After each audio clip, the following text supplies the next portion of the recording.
Alfred looked at Penelope's tear-stained face, her water breaking on his imported Persian rug, and sneered. "I'm not taking a fat, useless cow to the hospital. You're ruining my evening." He threw her out into the freezing rain. He thought she'd die. Instead, the city's most dangerous man found her. The first contraction hit Penelope like a freight train, tearing through her lower abdomen with a ferocity that stole the breath from her lungs. She gripped the edge of the absolute black granite kitchen island, her knuckles turning white. The penthouse at 15 Central Park West was completely silent, save for the rhythmic, agonizing pounding of her own heart and the faint sound of jazz drifting from the master suite down the hall. Her name was Penelope. She was 26 years old, 38 weeks pregnant, and terrified. She had always been a bigger woman. Even on her wedding day, she proudly wore a size 18 gown, comfortable in her skin.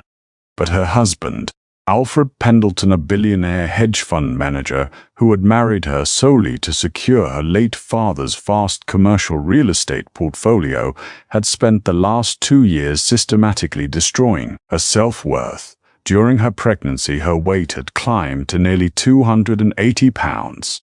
Alfred didn't see a woman carrying his child. He saw an embarrassment. "Alfred!" she screamed, the pain overriding her fear of his notorious temper. "Alfred, it's time." The heavy oak door of the master suite swung open. Alfred emerged, wearing the crisp Tom Ford dress shirt, unbuttoned at the collar, holding a crystal glass of Macallan 25. But he wasn't alone. Trailing behind him, wearing Penelope's pure silk La Perla robe, was Camilla. She was a 22-year-old fitness model with zero body fat, sharp cheekbones, and a cruel smile. "Stop screeching, Penelope," Alfred snapped, taking a slow sip of his scotch. He looked down at the puddle of amniotic fluid, pooling on the $1 million antique Persian rug beneath her bare feet. His upper lip curled in profound disgust. "Look what you've done. That rug is from the 17th century. The baby," she gasped, her legs trembling so violently she thought she would collapse under her own weight. "Alfred, please. Call the driver. We need to go to Mount Sinai now." Camilla let out a high, tinkling laugh. "Oh, Alfred, look at her. She's sweating like a pig." "It's repulsive." Alfred didn't reprimand her. Instead, he stepped closer to Penelope, his cold blue eyes raking over her heavy, swollen form. "I'm not taking you anywhere. I have a private gala at the Pierre Hotel tonight, and I am not walking into the lobby with a fat, waddling whale leaking fluids all over the marble." You can't be serious," she sobbed, another contraction ripping through her, forcing her to her knees. The physical pain was blinding, but the emotional blade he was twisting in her chest hurt worse. "It's your child. It's a parasite you're carrying, and frankly, I'm done playing house," Alfred said coldly. He had already transferred all of her family's assets into his offshore holding companies through a series of legal loopholes she had blindly signed. She was no longer of any use to him. He pulled his phone from his pocket. "Davis." Within seconds, Alfred's massive head of security, a man named Davis, stepped into the living room. "Get this disgusting cow out of my penthouse," Alfred ordered, turning his back on her to pour another drink for Camilla. "Throw her on the street. If she tries to come back in, have the building concierge call the police for trespassing." "Alfred, no. I have no money. I have nothing." She begged, humiliated, as Davis grabbed her by her upper arm. His grip was like a steel vice. "You should have thought about that before you let yourself get so disgustingly fat," Alfred's voice echoed behind her as Davis dragged her toward the private elevator. "Don't ever contact me again." The elevator doors closed, sealing her fate. Davis didn't say a word as they descended the 50 floors. He dragged her out the service entrance, bypassing the glamorous lobby, and shoved her out the heavy metal doors into the unforgiving October night. It was pouring rain, the kind of freezing, torrential New York downpour that cut straight to the bone. She hit the wet pavement hard, scraping her knees, her heavy body jarring with the impact. She was wearing nothing but a thin maternity nightgown and bare feet. She had no phone, no purse, no ID, just the agonizing, tearing pain in her stomach. She tried to flag down a cab on Broadway, waving her arms frantically, but they drove right past her, splashing freezing puddle water onto her legs. Who would stop for a soaked, screaming, morbidly obese woman in a nightgown? Another contraction hit, closer this time, 3 minutes apart. The baby was coming. She dragged herself down an alleyway in Hill's kitchen, seeking shelter from the biting wind under a rusted fire escape. She collapsed into a pile of discarded cardboard boxes, the dirty water soaking through her clothes. She was going to die here. Her baby was going to die in a filthy New York alley because she was too blind to see the monster she married. She wrapped her arms around her massive belly, sobbing uncontrollably. "I'm sorry," she whispered to the child kicking frantically inside her. "I'm so sorry Mommy failed you." Her vision began to blur, black spots dancing in the edges of her sight as a final monstrous wave of pain overtook her. She closed her eyes, waiting for the end. "Don't touch her, boss. She looks like a junkie. We have a meeting with the Colombians in 20 minutes. The voice was gruff, impatient, and laced with a thick Brooklyn accent. "Shut up, Gino. Look at her. She's not a junkie. She's pregnant." This second voice was different. It was deep, resonant, and carried an absolute, terrifying authority. It was the kind of voice that commanded rooms, cities, and lives without raising its volume. Penelope forced her heavy eyelids open. Through the blurring rain and the dim orange glow of a flickering street lamp, she saw him. He was standing over her, holding a black umbrella. He wore a bespoke, midnight blue Bryony suit that probably cost more than an average family's home. A long cashmere overcoat was draped over his broad shoulders. He had sharp, aristocratic features, a strong jawline covered in a shadow of stubble, and eyes so dark they looked like endless, bottomless pits. She didn't know it then, but she was looking at Victor Rossi, the undisputed head of the Rossi Syndicate, the most feared, ruthless mafia boss on the Eastern Seaboard. A man who allegedly had a city councilman buried alive a month prior. "Please," she croaked, her voice pathetic and weak. "My baby, he's coming." "Oh." Gino, a hulking man with a scarred face, stepped forward, keeping his hand inside his jacket near his holster. "Victor, we can't afford a scene. Let me call an ambulance anonymously and we walk." Victor didn't look at his bodyguard. He kept his dark eyes locked on hers. He didn't look at her weight with the disgust Alfred had. He didn't look at her with pity either. He looked at her with an intense, calculated focus. "An ambulance won't make it in this traffic, and she's bleeding," Victor said calmly. He handed the umbrella to Gino and did the unthinkable. The city's most dangerous man knelt in the filthy, rain-soaked alley. "What is your name?" he asked, his voice surprisingly gentle. Penelope," she stuttered through chattering teeth. "Penelope," Victor repeated. "I am going to pick you up now. It will hurt, but you have to trust me." "Can you do that?" She nodded once. She had no other choice. Victor slid his strong arms under her knees and her heavy shoulders. Despite her 280 pounds, he lifted her from the wet pavement with a grunt of exertion, but didn't falter. She pressed her wet, tear-stained face against the lapel of his dry, expensive coat. He smelled of rain, expensive tobacco, and raw power. "Get the Maybach," Victor barked at Gino, his tone instantly shifting from gentle to lethal. "Call Dr. Harrison. Tell him to prep the underground suite, now." She drifted in and out of consciousness in the back of the armored vehicle. The plush leather seats absorbed her pain as Victor sat beside her, keeping a firm, warm hand pressed against her trembling shoulder. He never flinched from the blood or the fluid ruining his pristine car interior. They descended into an underground parking garage somewhere in the city. She was immediately transferred onto a gurney by a team of medical professionals waiting in the shadows. Dr. Harrison, an elite surgeon who catered exclusively to the criminal underworld, wheeled her into a state-of-the-art trauma room hidden miles beneath the bustling New York streets. The next few hours were a blur of blinding surgical lights, the beeping of monitors and excruciating pain. But every time she opened her eyes, ready to give up, Victor Rossi was standing in the corner of the room, arms crossed, watching over her like a dark guardian angel. "Push, Penelope. Doctor," Harrison urged. With one final earth-shattering scream, the pain broke. A single father named. The sound of a noon baby's cry pierced the sterile air of the operating room.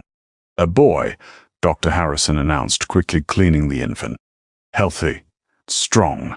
Exhausted, she fell back against the pillows, tears of pure relief streaming down her face. A nurse brought the bundle to her. She looked down at her son. He had a shock of dark hair and perfect tiny fingers. "Leo," she whispered, touching his cheek. "Your name is Leo?" The medical staff gave them a moment, stepping out of the immediate bay. Victor walked slowly toward the bed. He stopped at her side, looking down at the baby in her arms. The hardness in his eyes seemed to melt away, replaced by something she couldn't quite identify. Nostalgia? Grief?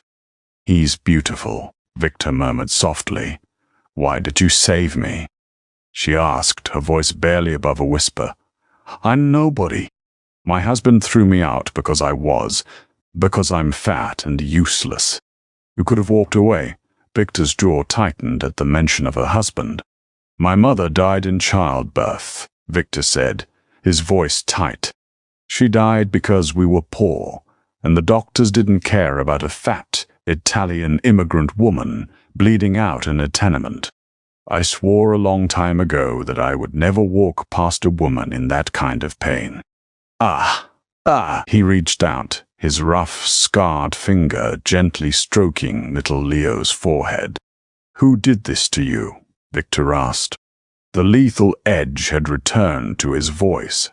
"Alfred Pendleton," she said, the name tasting like ash in her mouth. Victor nodded slowly, filing the name away in his dangerous mind. "You are not nobody, Penelope. You survived tonight. That makes you stronger than most men in my syndicate." He looked her in the eyes, his gaze piercing. "You have nothing out there. No home, no money. Am I correct?" She nodded, fresh tears welling up. "Nothing. Then you stay here," Victor stated. It wasn't a question, it was a decree. "You and Leo are under my protection now. No one touches what belongs to the Rossi family." She didn't know what it meant to be claimed by the mob. She didn't care. For the first time in years, she felt safe. She held Leo tighter against her chest. 9 years is a lifetime when you spend it in the shadows of the New York underworld. Penelope's reflection in the floor-to-ceiling mirror of the Rossi estate in the Hamptons told a story of profound transformation. She was 35 years old, and she was still fat. She had not miraculously dropped 100 pounds or starved herself to fit into a societal mold that had nearly killed her. She weighed 250 pounds, and for the first time in her entire existence, she wore every single ounce with absolute, terrifying confidence.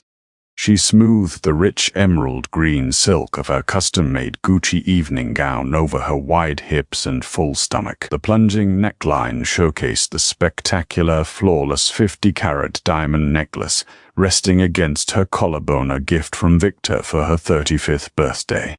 She wasn't just a survivor anymore. She was Penelope Rossi, the wife of the most powerful mafia boss on the Eastern Seaboard, and the mother to his fiercely protected heir. Victor and she had married 3 years after he pulled her from that freezing alleyway. He hadn't just saved her life, he had meticulously rebuilt her shattered soul. In Alfred's penthouse, her body was a source of endless ridicule and disgust.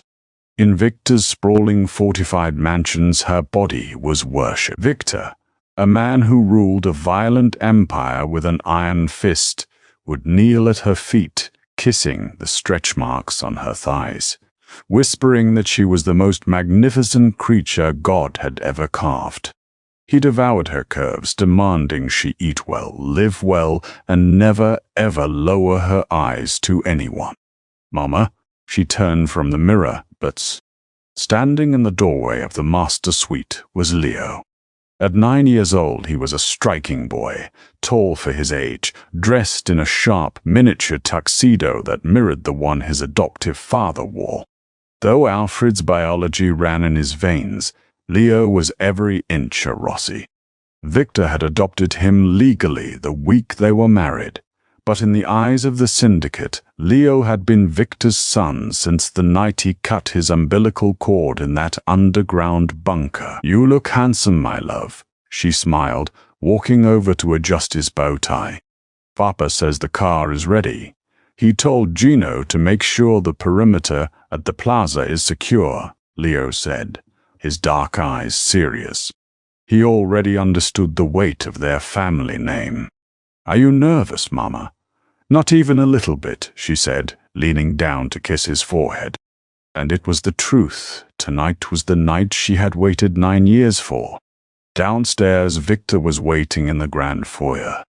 At 42, the years had only sharpened his lethal edge. The silver creeping into the dark hair at his temples made him look more distinguished, more dangerous.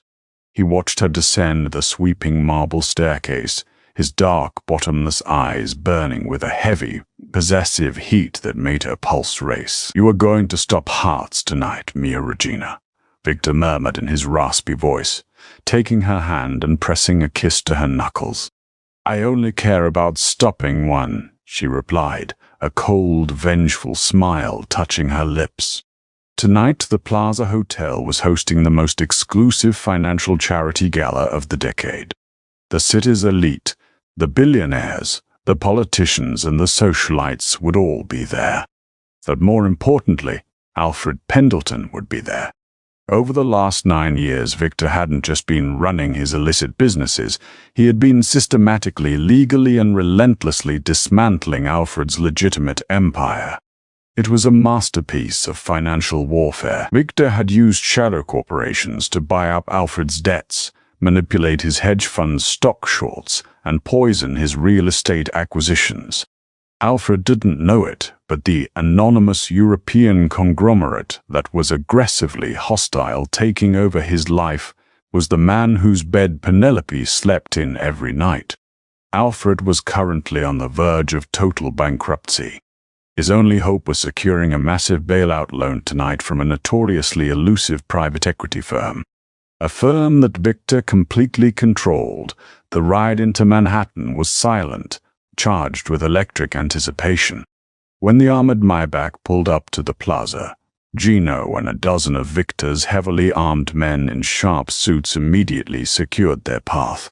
The paparazzi flashes were blinding as she stepped out of the car. She didn't shy away. She stood tall, her heavy curves draped in emerald silk, her diamonds catching the flashing lights. Victor placed a heavy protective hand on the small of her back, guiding her into the opulent ballroom. It didn't take long to spot them. Near the champagne fountain, looking significantly older and deeply stressed, stood Alfred. His hair was thinning, his posture hunched with the weight of impending ruin. Beside him was Camilla, the cruel 22-year-old fitness model who had laughed at Penelope's pain, was now 31. The years of living with a bitter, failing narcissist had taken their toll. She looked haggard, her sharp cheekbones now appearing gaunt, her eyes nervously scanning the room. Penelope took a glass of champagne from a passing waiter and looked up at Victor. He gave her a slow, predatory nod. It was time.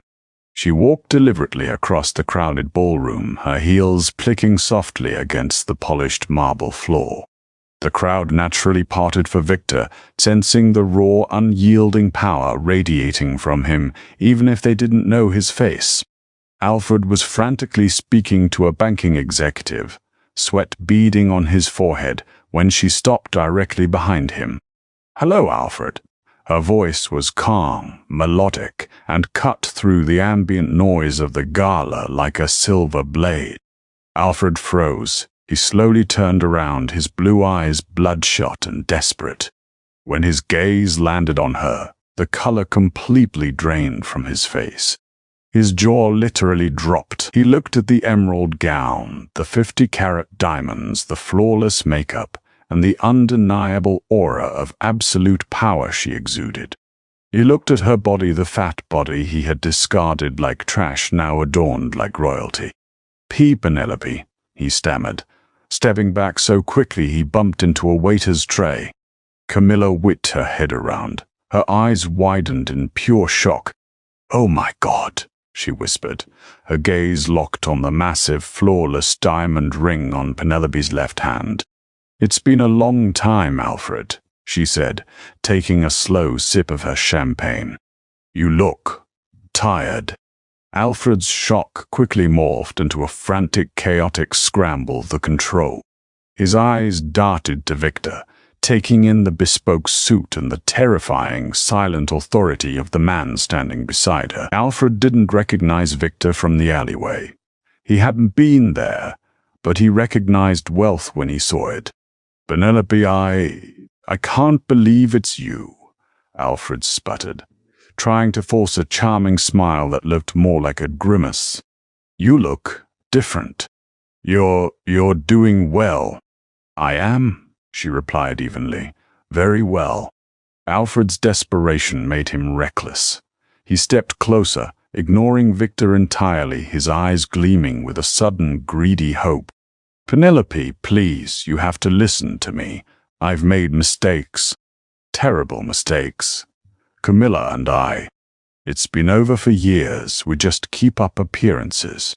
"Alfred," Camilla hissed, her face flushing dark red with humiliation. Alfred ignored her. "I've been looking for you," he lied smoothly. "I want to make things right. My firm is going through a temporary liquidity crisis, and I know you still have connections. The private equity firm we are meeting tonight, maybe your new friend here," he gestured vaguely at Victor, "could introduce us. I can give you a 20% return on any capital you confront me. We can be a team again." She let out a slow, dark laugh. It wasn't the high-pitched, nervous giggle of the terrified 26-year-old girl he used to terrorize. It was the laugh of a woman who held his throat in her hand. "A team," she echoed. "Like the night you threw me out into a freezing hurricane while my water was breaking on your Persian rug?" Alfred blanched. "Penelope, be reasonable. I was stressed." "Quiet." Victor's voice cut through the air. It wasn't loud, but it possessed a quiet, lethal violence that instantly silenced the immediate circle around them. Alfred physically flinched. Victor stepped in front of her, shielding her slightly, his towering frame dwarfing Alfred. "You do not speak to my wife unless she gives you permission. And you certainly do not lie to her. Your wife?" Alfred choked out. "Allow me to introduce myself, Mr. Pendleton," Victor said, his eyes black and devoid of mercy. "My name is Victor Rossi, head of the Rossi Syndicate, and I am the CEO of Vanguard Obsidian Equities." Alfred looked like he had been shot. Vanguard Obsidian Equities was the anonymous firm holding the keys to his bailout. It was the firm that had been ruthlessly shorting his stocks for 5 years. You, Alfred whispered, trembling violently. "You're the mob. You're Vanguard, but why? Because 9 years ago you threw my queen into an alleyway to die," Victor stated coldly.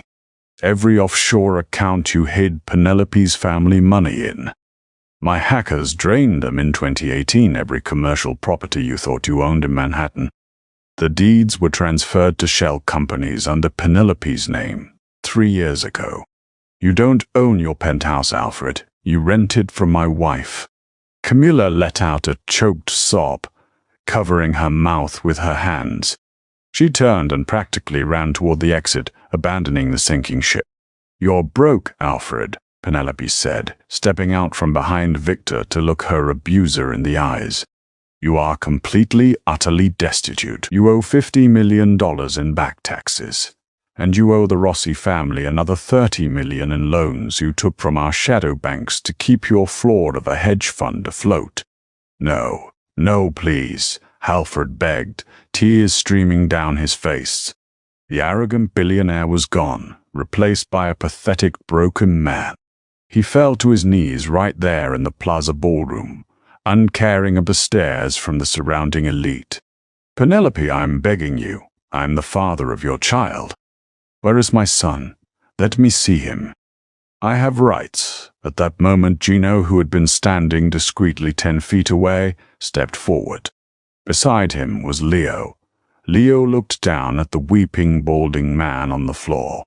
His young face was an unreadable mask of Rossi stoicism. Is this the man who hurt you, Mama? Leo asked, his voice steady. Yes, Leo. That's him, she answered softly. Alfred reached out a shaking hand toward the boy. Son, I'm your father. Please tell your mother to help me. Leo didn't flinch. He looked at Alfred with cold, inherited indifference. Then he looked up at Victor. Papa, Leo said clearly, the word echoing like a gunshot in Alfred's ears. Can we go home now? This man smells like garbage, and he is upsetting Mama. Victor's mouth twitched into a proud, dangerous smile. He reached down and ruffled Leo's dark hair. Good boy. Yes, we can go home. Victor looked down at Alfred one last time. You have 24 hours to vacate Penelope's penthouse. If my men find you in the city after tomorrow night, you won't be going to a homeless shelter. You will be going into the foundations of my new casino in Atlantic City. Do we understand each other? Alfred could only sob, his forehead resting against the marble floor in total defeat. She didn't look back as they walked away. The heavy, gold-leafed doors of the ballroom opened for them, and she stepped out into the cool New York night air. She was flanked by a syndicate of lethal men, holding the hand of her brilliant son, and securely wrapped in the arm of a mafia king who loved every heavy, beautiful curve of her body. She wasn't a chubby, useless wife anymore. She was Penelope Rossi, and she had won.